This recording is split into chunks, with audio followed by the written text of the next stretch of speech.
Who wants a pot of coffee? I just made coffee. You want a cup of coffee? Sure, there you go. Who wants coffee? Anybody else want coffee? Who wants coffee?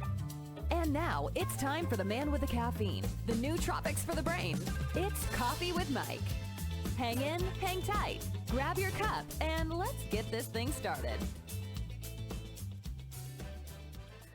Hey everybody, welcome back to Java Chat. It's Coffee with Mike, and I'm sitting here with Kweisi Ausar, we're going to have an interesting conversation. I'm quite sure the name alone already has me curious because I want to know origins. I want to know where it's from, how it got to where it's at, and I'm quite sure my listeners will too. Thanks for joining us on Java Chat for one. Appreciate you coming. My pleasure. Glad to be here. So give us some insight. What's your history, brother? Where are you from? What do you do? Well, I'm actually from Youngstown, Ohio. I grew up there, spent most of my, all of my childhood there.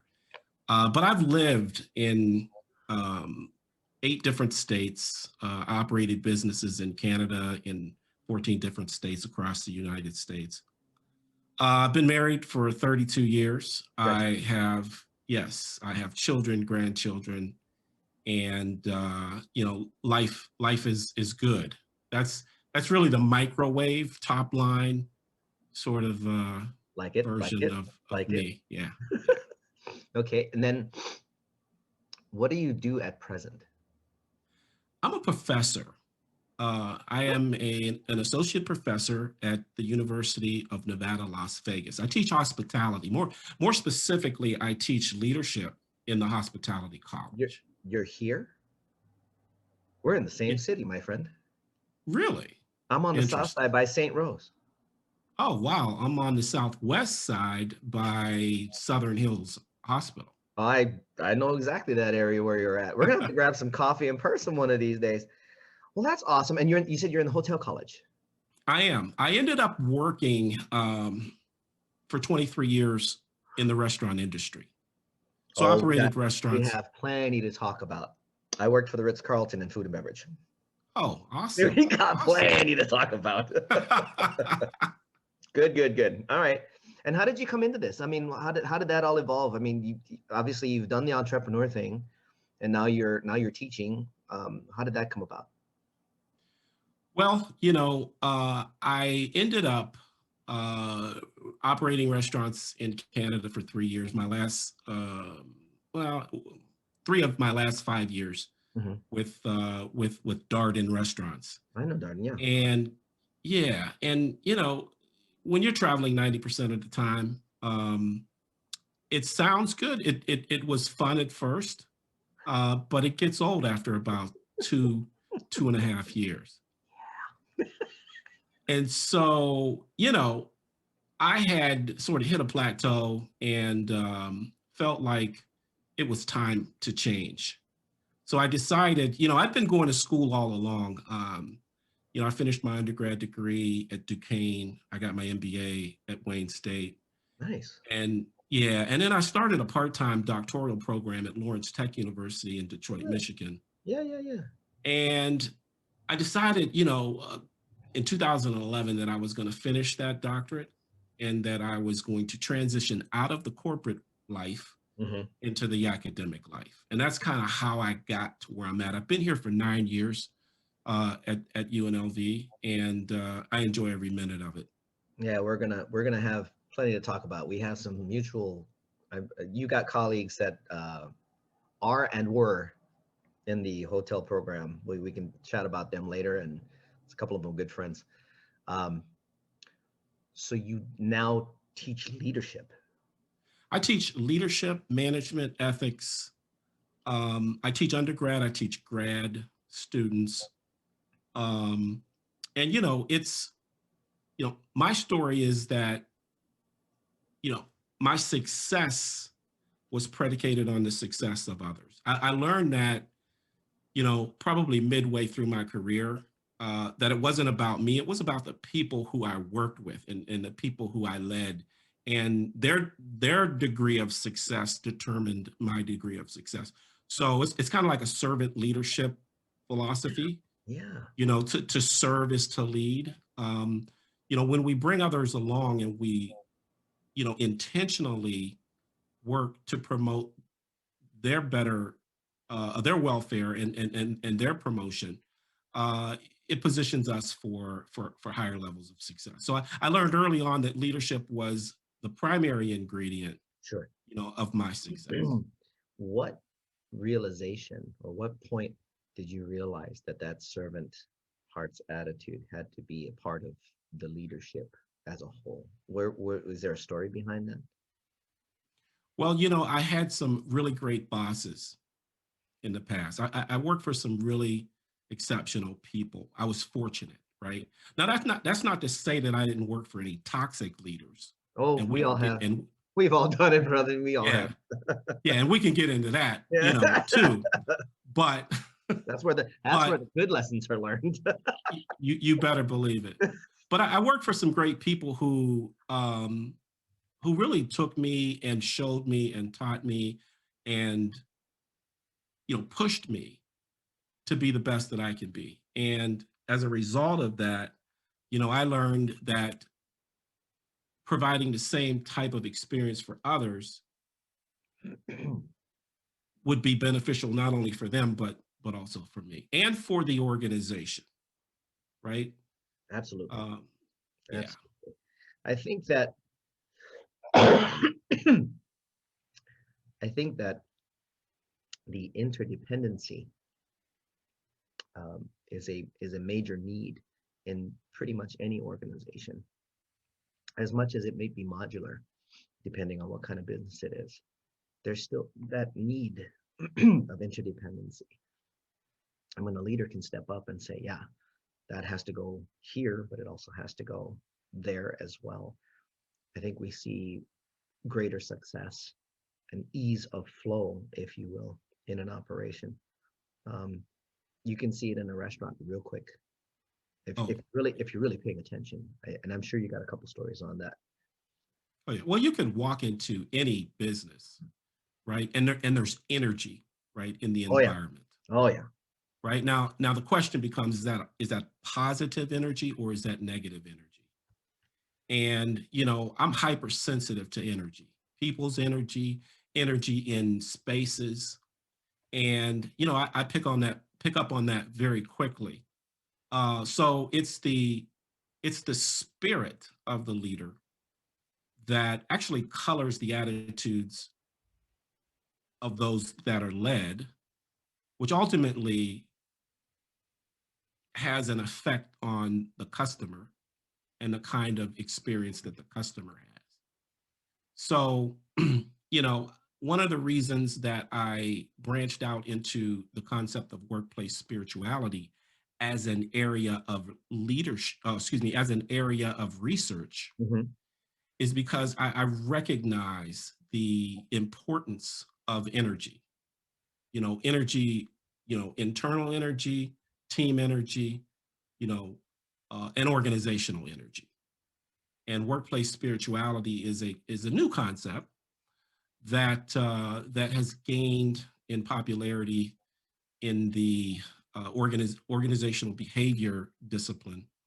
So I've done quite a bit of research on that particular topic. I've done some training on that topic, and I totally believe that our ability to manage our energy and to teach others how to manage their energy is a key. It's a golden key, Yep. to success. I would agree. Knowing I'm hypersensitive like you, I'm an empath. So when a server comes around, you can tell if they're having a good day or not. We can. A lot of people are oblivious to that, as far as the customers are concerned.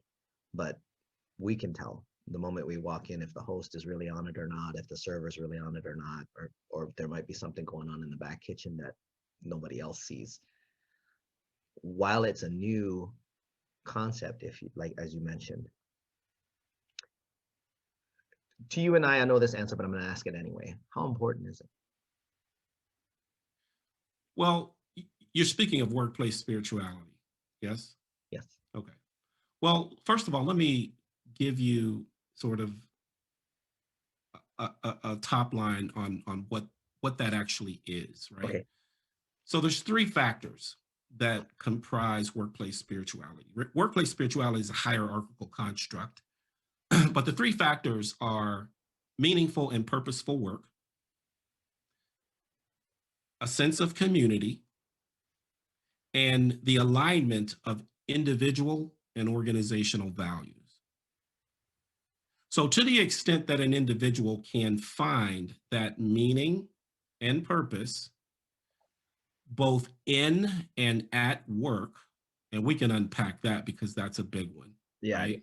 I would assume it is. Yeah. That person can realize, the spiritual nature of work.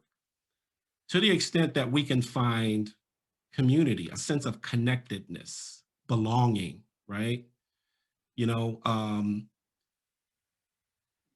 We become far more engaged. So a sense of community has been linked to engagement. Yeah. A sense of community has been linked to turnover and retention, right? A sense of community has been linked to work satisfaction, job satisfaction. Sure. Right. I would assume, yes. So to the extent that we can find that community in the workplace, it feeds into it feeds our spiritual nature and our spiritual need, right, for that community. And then in terms of values, I mean, no one wants to work for an organization whose values are not aligned with themselves. Sure. Right. I've consulted with organizations whose value, who had placards and signs on the wall that said their values were this. But when you dig into how they treat their people, when you dig into what they really focus on, what they think is most important, it's all about money. And people are subordinated second to third to fourth on the priority list. So, I did some work with Starbucks, and Starbucks is considered as a servant leadership organization. Yep. Yes, they are. And I was amazed at the culture that they have. And the fact that they have, in many facets of their philosophy, in many facets of their business structure, they have these components of workplace spirituality embedded.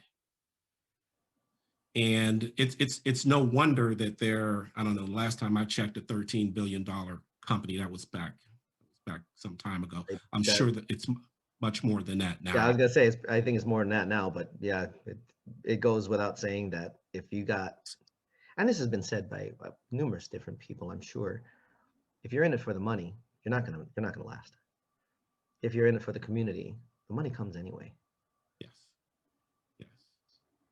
So values are yeah. I was gonna. I'm sorry. I was gonna ask, what are some of those elements that are like embedded in their business that you notice that really prove that whole thing?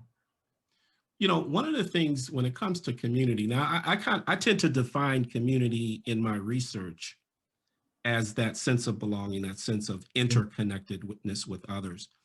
But there's also the broader community, right, that we connect to. We have our internal community and we have an external community. Yes. Right. Starbucks does a phenomenal job of connecting their internal community to the external community, whether it be the local community or whether it be the global community.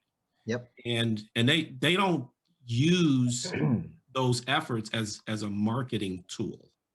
No, it's just a part of their being. It's their culture. That's a part of who they are. Yeah. So I think the world of Starbucks, and it would be one of those companies that if I had to start a new career, all over today, that would be one of the companies that I would look at. That's awesome. Yeah, there's when I used to go to Starbucks a lot, I work from home a lot now, so my Starbucks is over there on my counter. But when I used to go to Starbucks a lot for business, it got to a point where the crew knew my name, they knew what I drank, and my coffee was sitting on the counter. I walked through the door, coffee would come sliding up. Hey, Mike, good morning. And I'm like, okay, this is like the old coffee shop days, which I met the people that did the marketing campaign behind Starbucks before they started going bonkers. It wasn't about coffee. It was Right. about becoming your third place. And when I first heard that, I was like, yeah, but Starbucks got good coffee, blah blah blah. And that was the beginning of my journey in coffee. Um, and they said, no, that's not it. They just happen to have coffee. They just want to be your third place. And it blew my mind when I finally figured out, yeah, because they're not really about the coffee per se. They have good coffee, don't get me wrong, but it was more about the people, and it was more about you felt comfortable being there. In fact, there were times when I couldn't get a freaking seat because of how comfortable it was being in that particular branch. I had to go to another one. So when you're looking at this interconnectedness, this interconnectivity, and you're looking at workplace spirituality in your research,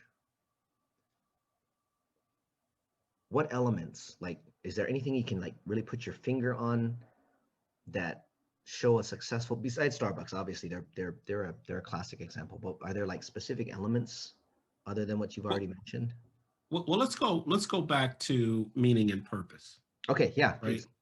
All right, let's talk a little bit about that because, I said before that the extent to which an individual can find meaning and purpose both in work and at work is critical to satisfying that spiritual need. So Sure. oftentimes we get confused about work, right? So there's the job Right, that we actually do.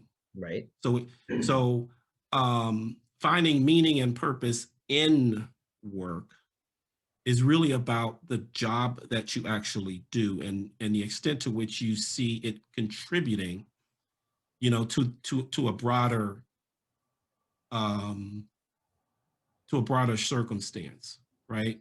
right. Most jobs, I would venture to say all jobs contribute in a meaningful way towards the common good, Okay, right? right. So if I'm at a job that I don't find meaning in, I may be in the wrong job. So that's one thing. At work refers to the experience that you have, Okay, right? Whether that experience is influenced by the conditions and the environment, or whether that experience is influenced by the leader, okay.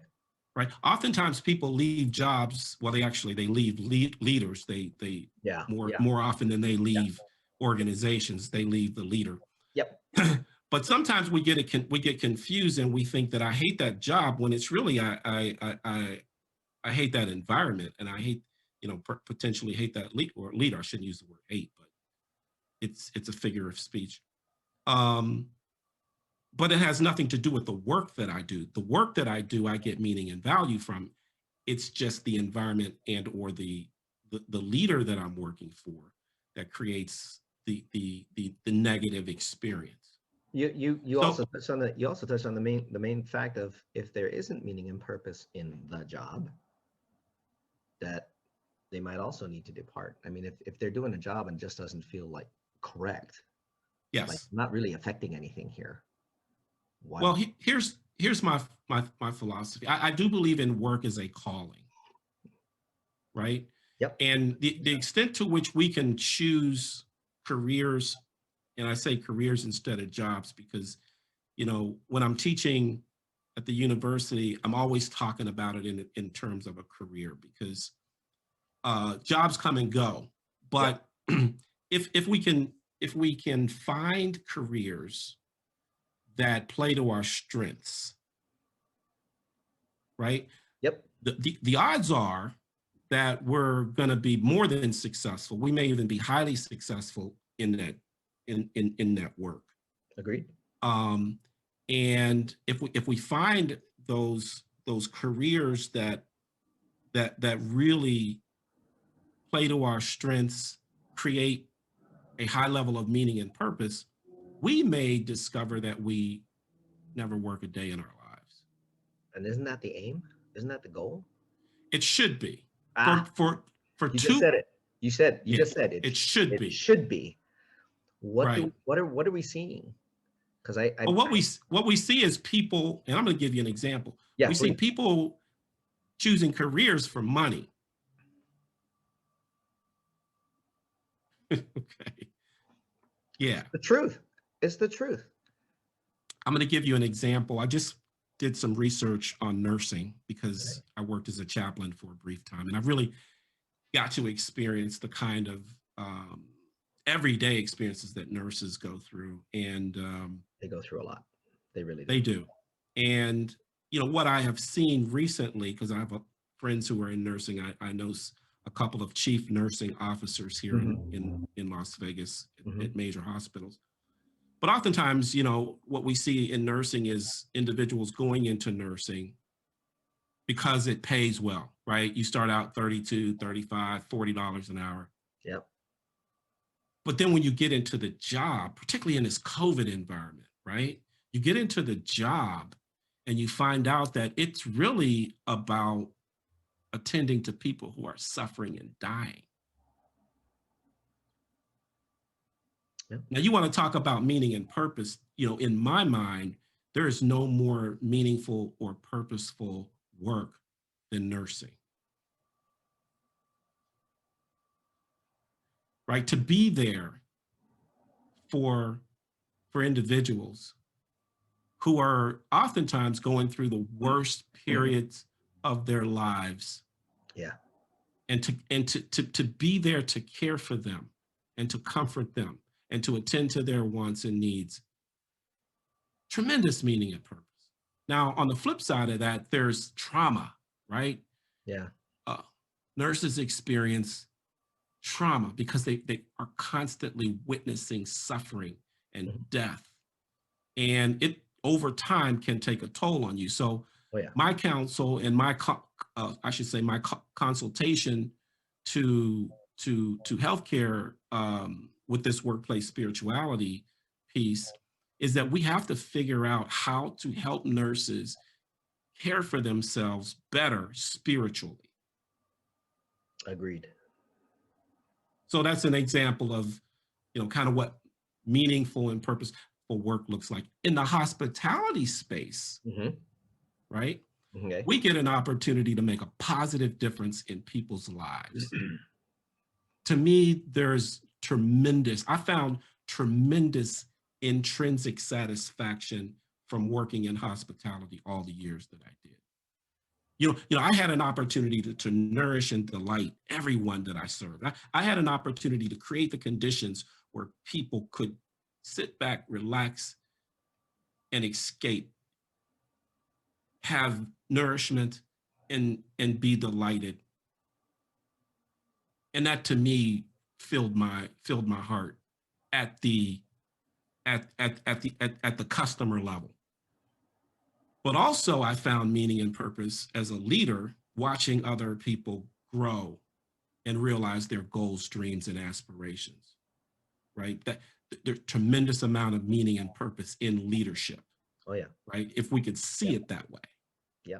So this whole concept of workplace spirituality has many applications, many relevant contexts that it can be looked at or examined with, in so many different spaces. Got it. Two things I want to add on, and thank you for sharing the nursing thing. And to all the nurses out there watching, listening, if you happen to come across this, you guys don't get appreciated enough. We love you. You guys do amazing things. Nurses also are caretakers of those who are going to be left behind. And the only reason I can say that is those that are close to me know I just recently lost my mom last year before Christmas. And the ICU nurse was forward thinking enough to call me at 1 a.m. and say, you need to come down here. You need to see what's going on. I need to explain this to you. And she did so. She did it to a point where she's seen it all before. So it was more matter of fact for her, even though she was trying to be as helpful and kind as possible. You could tell she was trying not to be cold about it, but you can also see here's another one that I'm going to have to witness this go down again. Yeah, for their spirituality, nurses, if you are listening, please find a way to go and process that. Don't carry it if you can, find a way to let it go. And then on the other side, pre-show, I mentioned to you, you remember the old Green Book training from the Ritz-Carlton. Their whole deal was figure out a way to make the customer's experience the best they've ever had. We're 5-star for a reason. Employees were empowered to resolve issues to a certain level, of course. But like if somebody had a bad dinner, no problem. I'm your server. I got you covered, and they can pull it off the tech. And when the F&B manager looks at it, what happened here? Dish was too cold, wasn't cooked properly, didn't have the right flavors, blah blah blah. So did you tell chef? Yes, I told chef. Everything's good, and I did this. And the manager would look at it and go, "Good." There was no question after that. It was just like, "Good, you did it right, awesome." And that was on both sides, both in food and beverage and on rooms ops.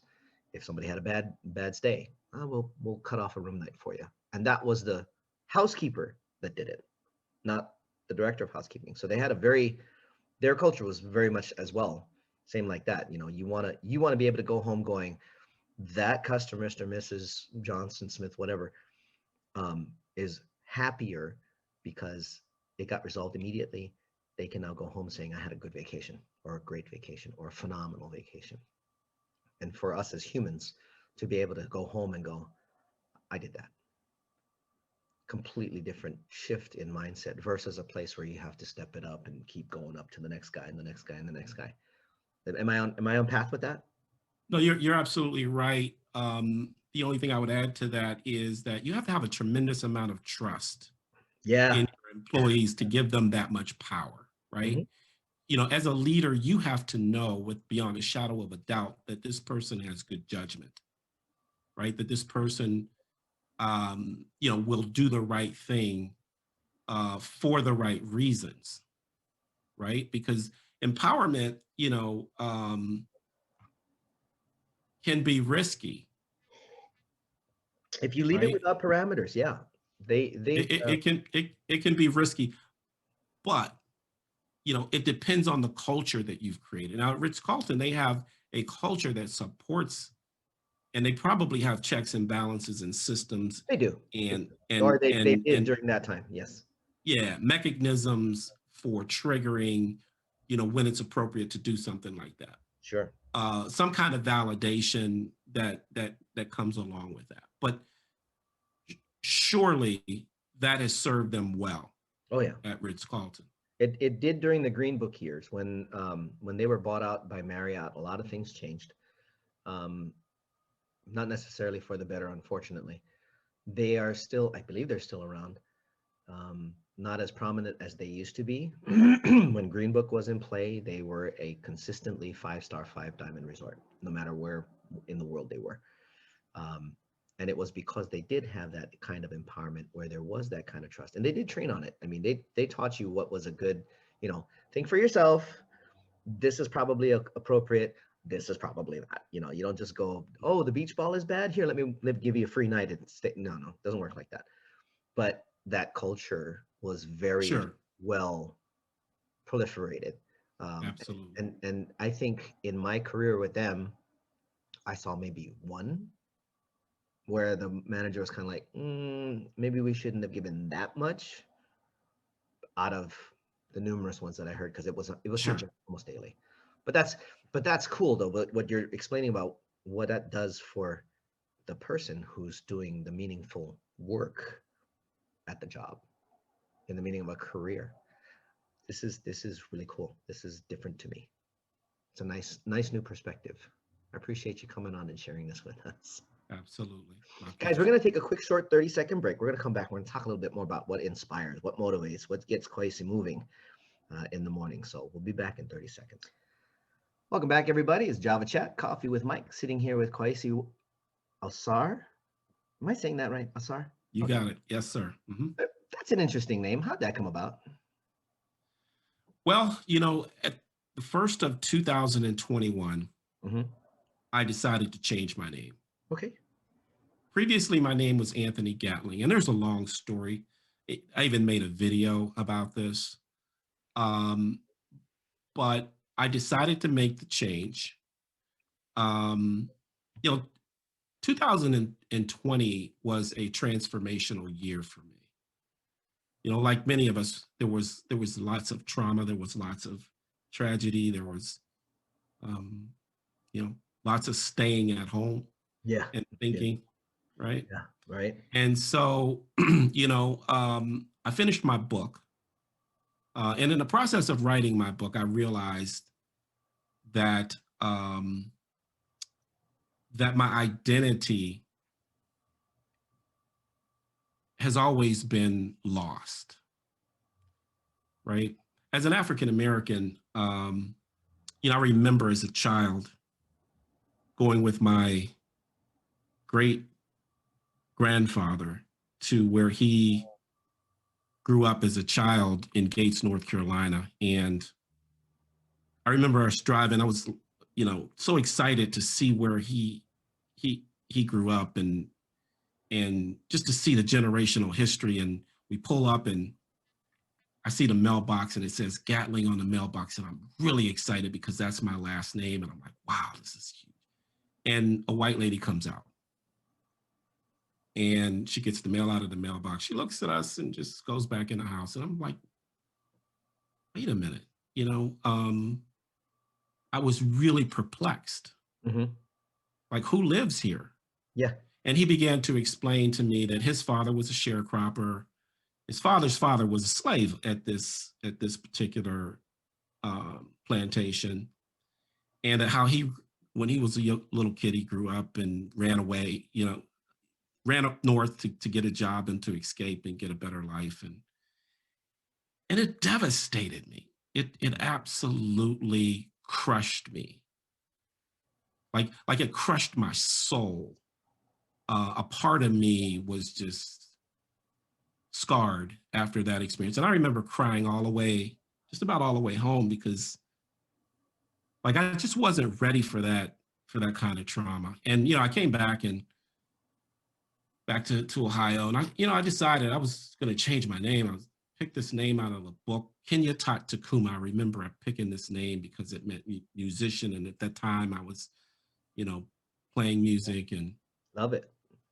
And people, like, in my inner circle, like, made fun of me. I mean, I was a joke. I mean, they did a comedy routine on me regularly about this name.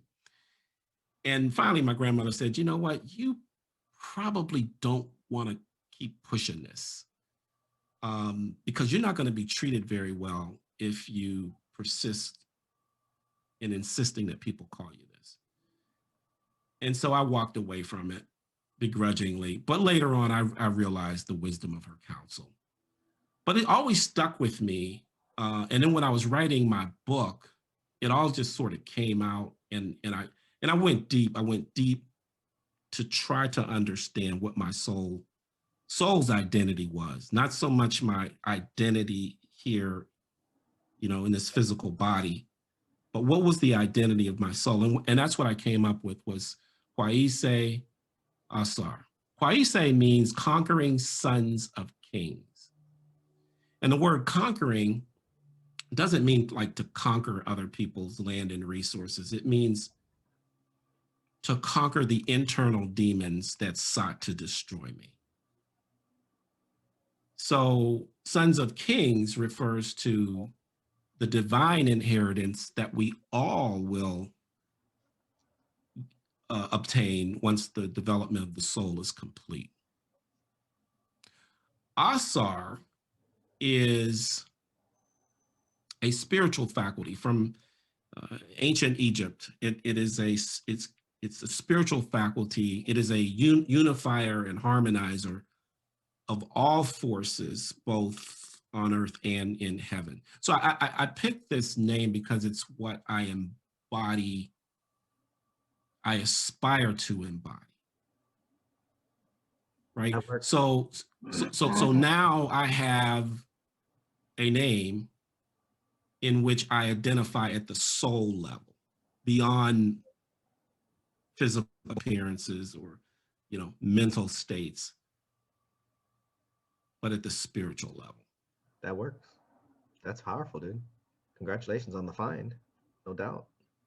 Yeah, yeah. Most And the never get book that far. is, yeah, the book, kind of goes through more detail with all that, in my struggles, the traumas that I've experienced, the abandonment that I experienced, the addiction, 17-year drug addiction, the workplace discrimination that I experienced. So it talks about those traumas, but in the context of the cultivation of spiritual cultivation. Because, when we talk about spiritual development, it's the adversities that we go through that create the conditions that are necessary for spiritual growth, right? Without the adversity, without the trauma, without, the struggles, there's no victory, right? So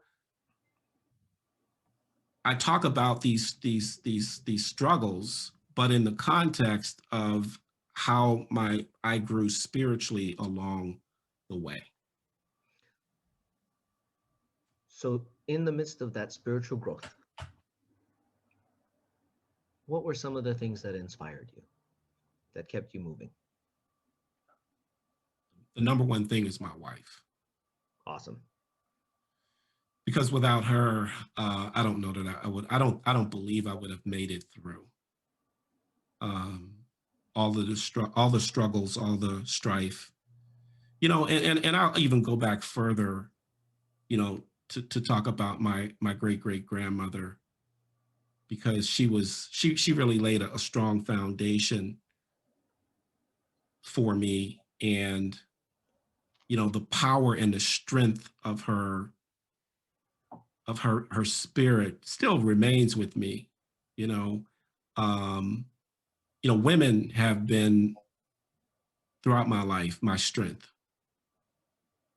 Women don't get enough credit on any, in any context, but certainly, my life is a direct result of being in the company of great women. Awesome. What are some of the things that, like, you have any stories where some of those inspirations came? Obviously, you've already talked about your great grandma and your wife. Any books or anything else that might have done some of that work for you, or done some of that work in you as you were going through all of this? There's one book that gave me a bright light, and that was the autobiography of Malcolm X. And, I read that book cover to cover. It was the first edition. I read it cover to cover twice. And what I got from it was, at the end of his life, when he did his pilgrimage to Mecca, and he realized that all of the doctrines, the religious doctrines that he had been taught were false. He saw humanity, he saw people come together from all races, all backgrounds, from all over the world that came to Mecca on this pilgrimage, and all in the spirit of peace and harmony and unity. And for him to have that realization, looking back over his life and what he went through and how he was conditioned and how he was socialized, and for him to come to that revelation gave me hope that what I see in this world isn't always the reality. Just because people may treat me differently doesn't mean that all people are bad, or that certain people are bad, and that, as Malcolm would say, that we can see each other, and judge each other and assess each other based on the content of our character and not the color of our skin. And that was very hopeful to me, because as a child, that's all I saw was and felt and experienced was indifference when engaging with those who didn't look like me. And so that book, laid a foundation to tell me that or to inform me that unity was possible and that unity was liberating. And so that stuck with me, that resonated with me, and it continues to stick with me as I walk through, as I continue to walk through my life and see how we still got so much more work to do That's an when understatement. it comes to creating a country where we have a unity consciousness. And we can all talk about the problem, but my theory is to be about the solution. Is to as Gandhi would say, is to be that which you want to see.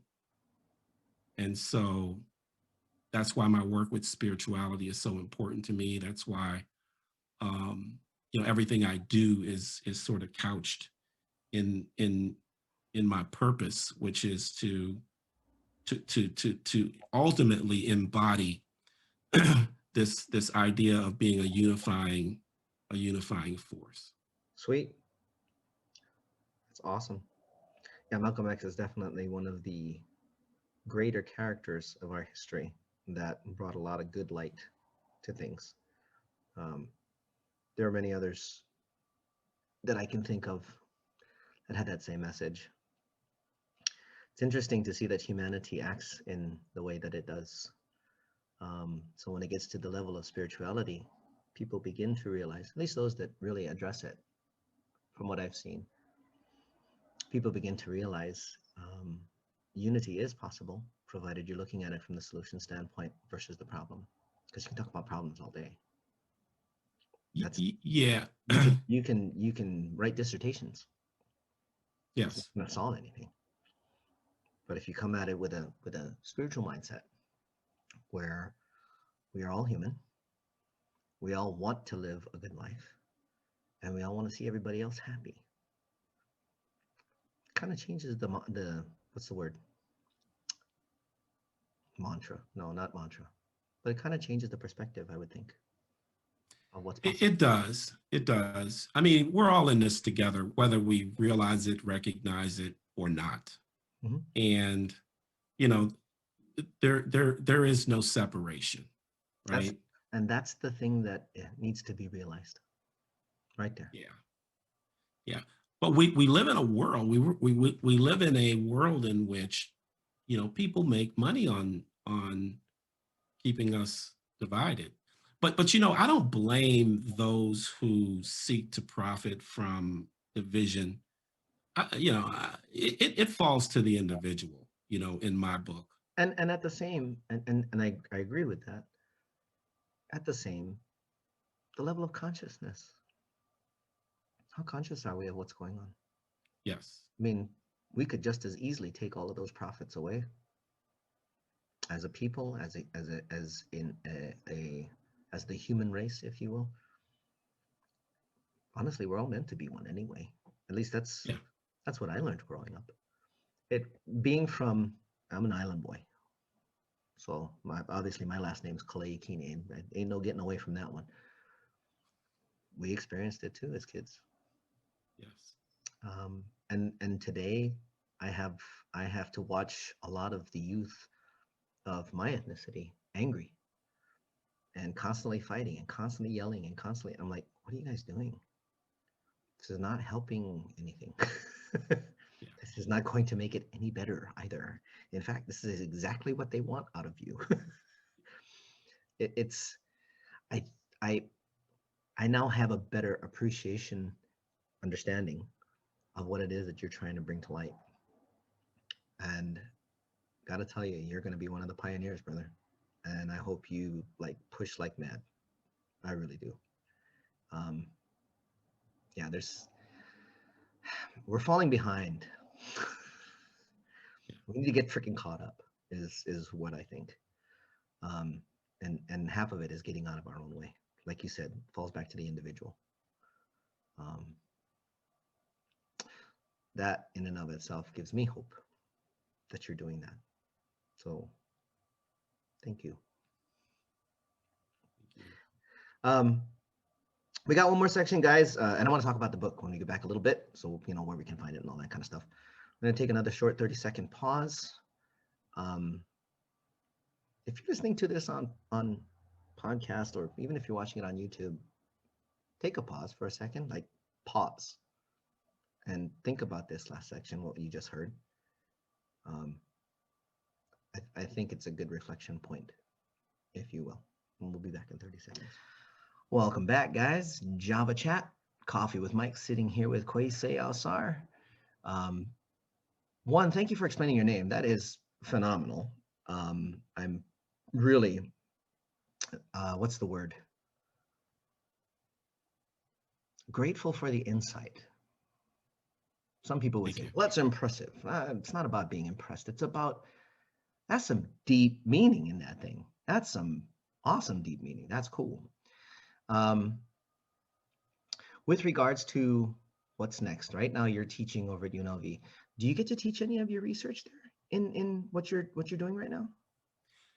I teach not so much about workplace spirituality. I do have one lecture that I do in the context of teaching leadership.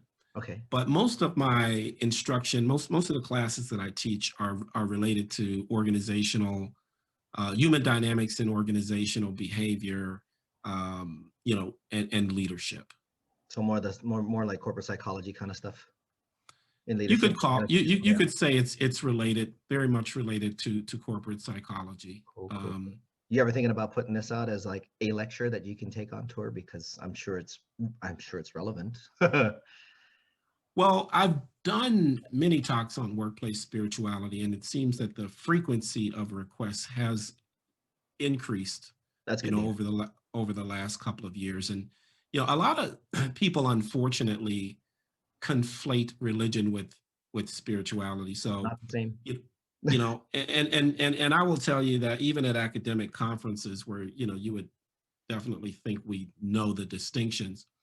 I when I'm presenting on papers that I've written on workplace spirituality, you know, I do get, you know, people who approach me, other academics who approach me, confused because they think what I'm talking about is religion.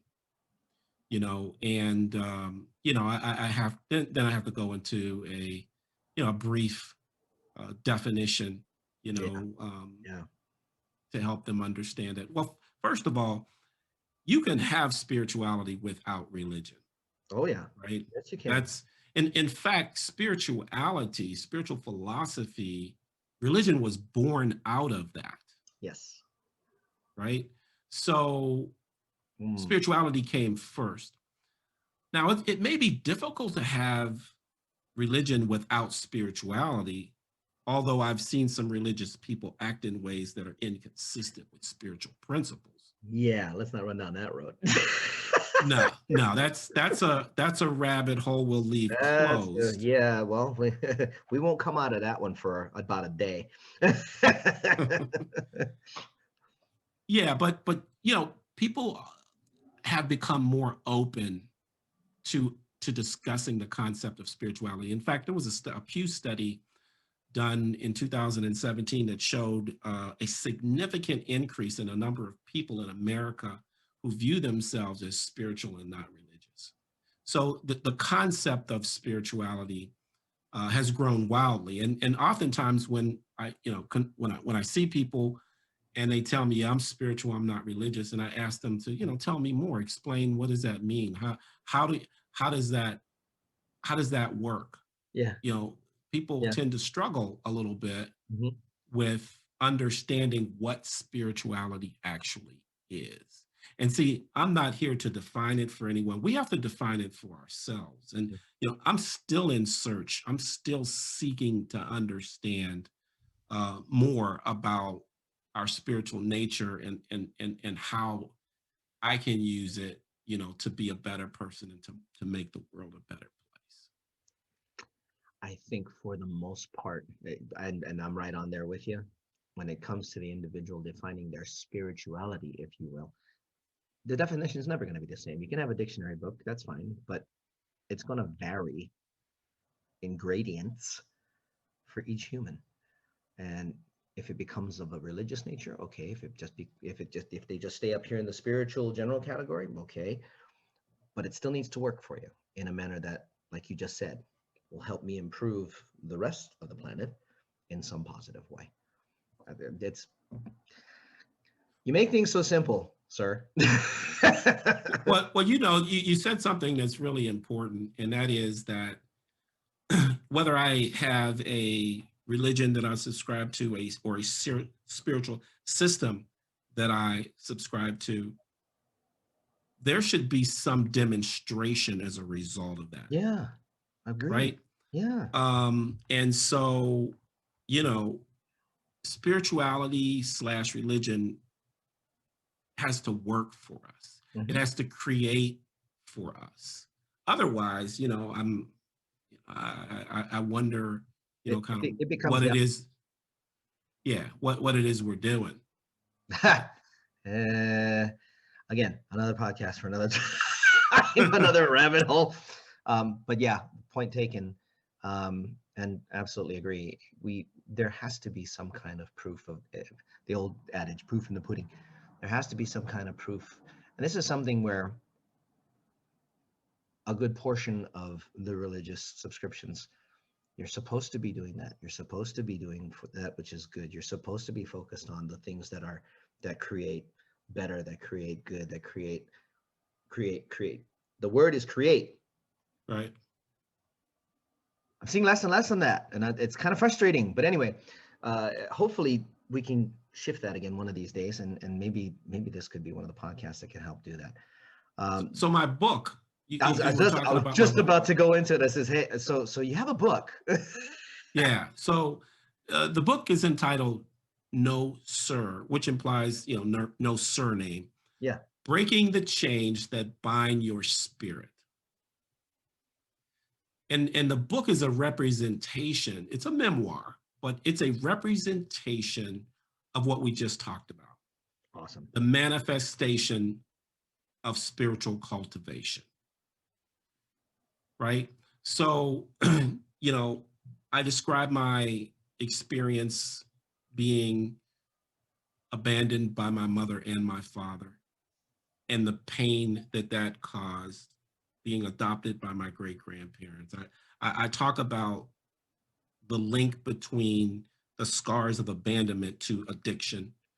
I spent 17 years addicted to drugs and alcohol. And that was painful. That was shameful. That was so self-destructive in so many different ways. But the lessons from those experiences and how I climbed up out from down under. Right. I think that's the real genesis. Well, that is the genesis of the story. And, found myself, was able to get on a spiritual footing, and to be able to sort of, it's sort of like taking a bulldozer to an old abandoned house, because it felt like my soul was about to die. And it's kind of like bulldozing that down and then reconstructing an entire different belief system, an entire different framework, which were spiritual principles, in which to begin to build a new house. And as I began to build the new house, I realized, wow, you know what? I can go back to school. Let me put a floor in here. I begin to realize, hey, I can grow a career. Let me put another floor here. Well, I can go back to school again. I can get another degree. Let's build another floor. And as I continue to build this house, or as I say, reconstruct my soul, or reconstruct my being based on spiritual principles, the thing just got higher and higher and higher. So I ultimately went from being an employee in a restaurant to being a senior leader in a Fortune 300 company. I went from being a high school, sort of not really a dropout, but just, deadbeat, to being, having a doctoral degree. Um, and all that time, all that construction, all that work, you know, was made possible because I was cultivating different aspects of my spirit, Mm-hmm. which allowed me to do things far beyond what I thought I was capable of doing. So, the book talks about that journey, and then coming into the academic space, transitioning out of the corporate space into the academic space. Mm-hmm. It talks about the struggles that I experienced in the academic space. Mm-hmm. Um, Getting tenure in a research one institution is no easy feat. Nope. And, I was able to accomplish that only because of the spiritual foundation that I had built and the development and the cultivation of my spiritual faculties. So that's what the book is about. The book is about a journey out of the animal nature, right? Because Mm-hmm. that's the lowest, that is the Primal. a part, yeah, the animal spirit is like, where I lived in addiction. It's with all those emotions dominating and controlling, and it's transitioning that to the level of the mind and being able to use the mind in ways that manifest, in ways that create, and then onward in that journey towards the spiritual level, which I likely won't achieve in this lifetime, but ultimately I think we all will get there someday, right, in terms of of spiritual development and total spiritual cultivation.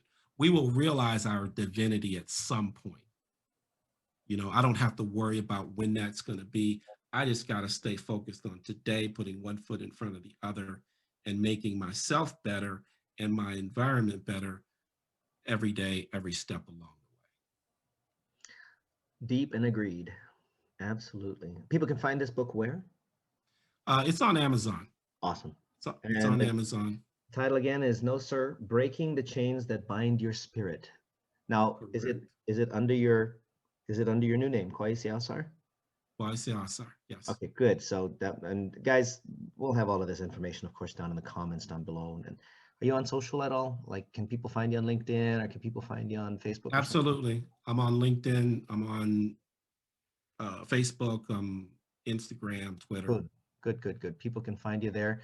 Obviously, those links will also be down in the comments below. Besides what you've already mentioned, anything else that you're working on that you think is important to announce?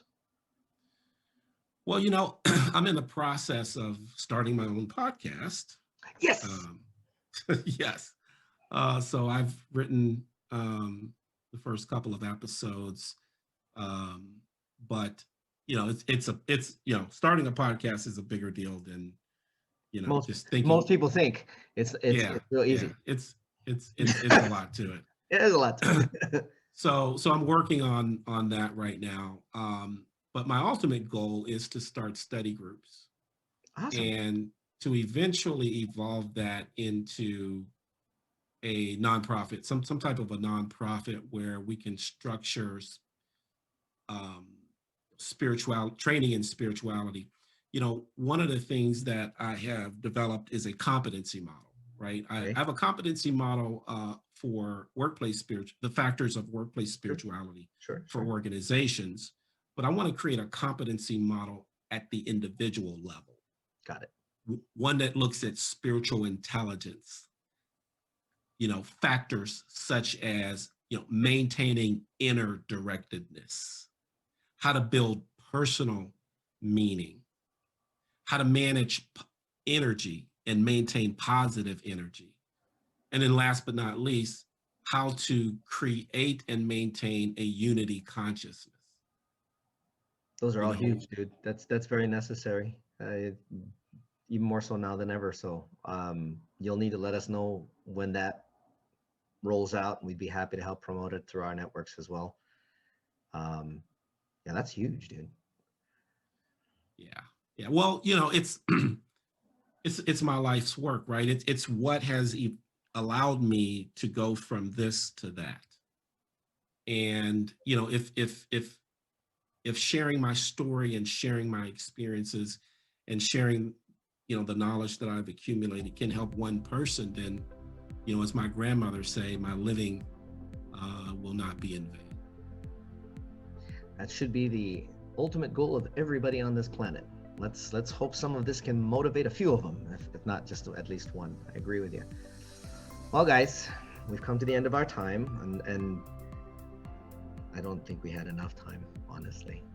But we'll definitely have to get together for a cup of coffee outside of this, so we can sit down and relax and chat more.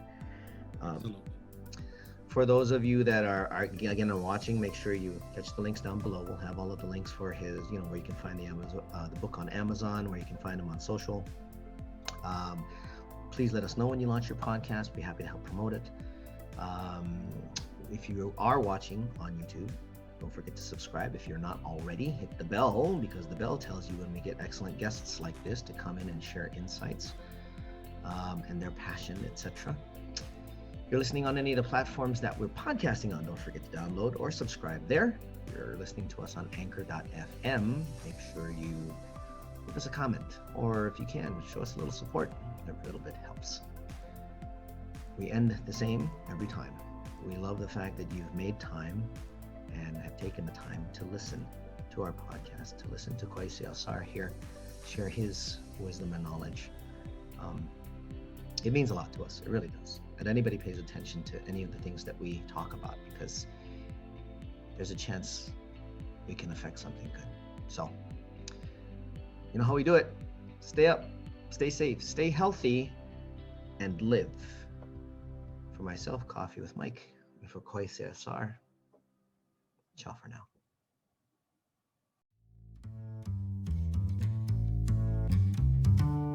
For more information on Java Chat, visit www.javachatpodcast.com. You've been listening to Coffee with Mike on Java Chat. Tune in weekly to this podcast for the next episode. You can also download or subscribe today on your favorite podcast platform. A production of Oasis Media Group, LLC. Located in Las Vegas, Nevada. Copyright 2019. All rights reserved.